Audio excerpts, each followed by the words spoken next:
Assalamualaikum warahmatullahi wabarakatuh. Kami dari kelompok 3 yang beranggotakan Agit Leonti, Ana Sulaiman, Diana, Ilham Nipsu Ramadan, dan yang terakhir Surya Handayani dari kelas nutrisi dan zat pengatur tumbuh kelas A, Wisus Karyau akan menjelaskan mengenai materi genogenesis. Baiklah, langsung aja ke materinya, yang mana di sini kami akan membahas 5 pokok bahasan. Yang mana pertama kami akan membahas sejarah genogenesis. Yang kedua kami akan membahas pengertian genogenesis. Yang ketiga faktor-faktor yang mempengaruhi keberhasilan genogenesis. Yang keempat metode genogenesis, dan yang terakhir studi kasus genogenesis. Baiklah, yang pertama adalah sejarah genogenesis, yang mana pada tahun 1920 telah ditemukan terjadinya partenokapi spontan di dalam sel telur.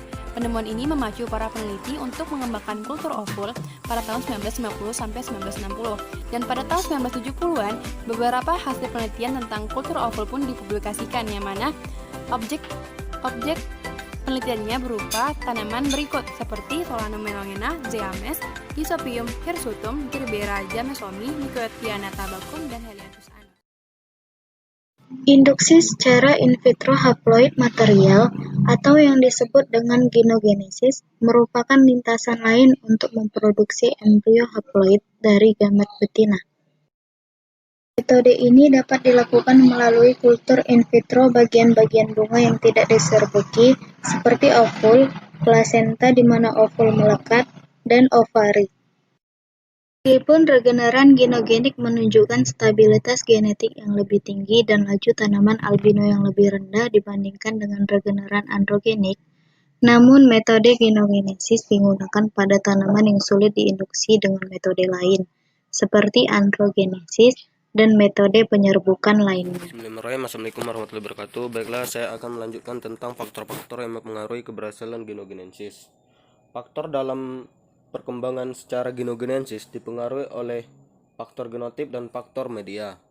Hal ini karena percobaan faktorial disusun dalam rancangan acak kelompok, yang mana faktor pertama ialah genotip dan faktor kedua ialah media induksi. Adapun beberapa faktor yang mempengaruhi tingkat keberhasilan genogenesis. Yang pertama ialah genotip tanaman donor. Genotip tanaman donor ini memiliki pengaruh terhadap keberhasilan genogenesis, yang mana dari 19 varietas padi terdiri dari 15 varietas japonica dan 4 varietas dari indica. Dari kelompok japonica, frekuensi genogenesis berkisar antara 1,1 sampai dengan 2,8%. Frekuensi keberhasilan japonica dan indica dalam genogenesis ini menunjukkan kecenderungan yang sama dengan kemampuan androgenesis dari kelompok varietas tersebut. Yang kedua yaitu faktor perkembangan kantong embrio.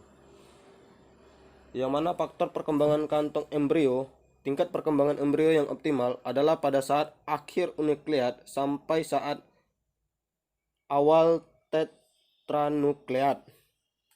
Tetapi hal ini dapat disejajarkan dengan tingkat akhir unukleat dan awal binukleat dalam polen.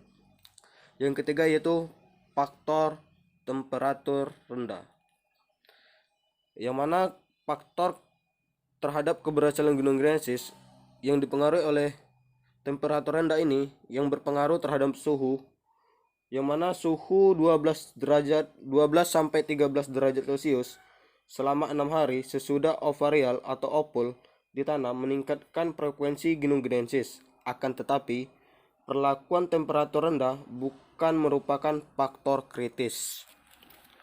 Yang keempat yaitu bagian-bagian bunga, yang mana dalam keberhasilan genogenesis, bagian-bagian bunga memiliki peran yang sangat penting dalam tingkat keberhasilannya, yang mana bagian-bagian bunga berperan dalam mengirimkan bahan-bahan nutrisi dan bahan-bahan aktif lain ke bagian ovul. Yang kelima yaitu faktor bentuk fisik media. Faktor bentuk fisik media ini memiliki pengaruh terhadap keberhasilan genogenesis, yang mana media cair lebih mendukung genogenesis dalam kultur old-pool dibandingkan dengan media padat. Hasil ini serupa dengan hasil yang diperoleh dalam kultur antar. Yang keenam yaitu faktor zat pengatur tumbuh. Yang mana kita sudah mengetahui faktor zat pengatur tumbuh ialah yang sering disebut dengan zat pengatur tumbuh atau disingkat dengan zat PT, yaitu tentang media induksi dan media diferensi. Itulah faktor-faktor yang mempengaruhi keberhasilan genogenesis. Sekian, terima kasih. Wassalamualaikum warahmatullahi wabarakatuh. Metode genogenesis terdapat beberapa poin seperti pada gambar.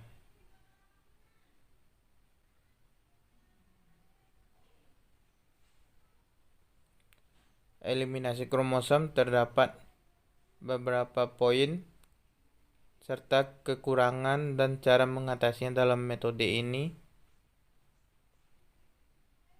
Penyerbukan bakal biji juga terdapat beberapa poin dan penjelasannya.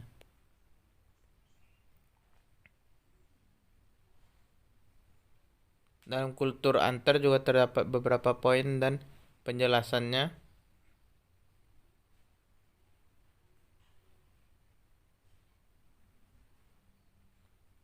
Serta kekurangan atau kelebihan pada metode kultur antar atau off-full tersebut.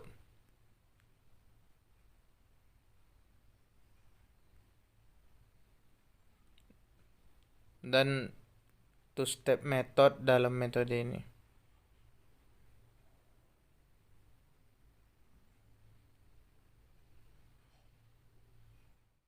Assalamualaikum warahmatullahi wabarakatuh. Baiklah, di sini saya akan menjelaskan tentang stabilitas genogenesis, yang mana pada kultur oval dan kultur ovari untuk mendapatkan tanaman utama haploid telah banyak dimanfaatkan pada tanaman bawang merah. Produksi tanaman haploid melalui genogenesis dilakukan hanya pada tanaman yang sulit diperoleh melalui androgenesis dan tidak dapat diperoleh regenerasi yang viabel. Pada tanaman cucur beta tipe L diperoleh 0-48%. Pada tanaman induksi genogenesis hanya mereka diperlakukan secara khusus untuk mendapatkan hasil yang terbaik. Tujuannya, penelitian ini mendapatkan metode isolasi kultur oval atau ovari dalam mendapatkan tanaman haploid, mendapatkan media yang baik untuk menginduksi genogenesis dan mendapatkan tanaman yang baik. Contoh kasus yang lainnya yaitu yang pertama, pembentukan tanaman haploid melalui induksi genogenesis dengan menggunakan serbuk sari yang diradiasi sinar gamma. Yang kedua yaitu kultur antera untuk percepatan perakitan varietas padi di Indonesia. Baiklah, hanya itu saja yang bisa sampaikan. Lebih kurangnya saya mohon maaf. Baiklah teman-teman, sekian pembahasan dari kelompok kami. Semoga apa yang kami sampaikan dapat bermanfaat bagi teman-teman sekalian yang menonton video ini sampai habis. Terima kasih atas perhatiannya. Kami sudahi. Wassalamualaikum warahmatullahi wabarakatuh. Jangan lupa like, komen, dan share ya.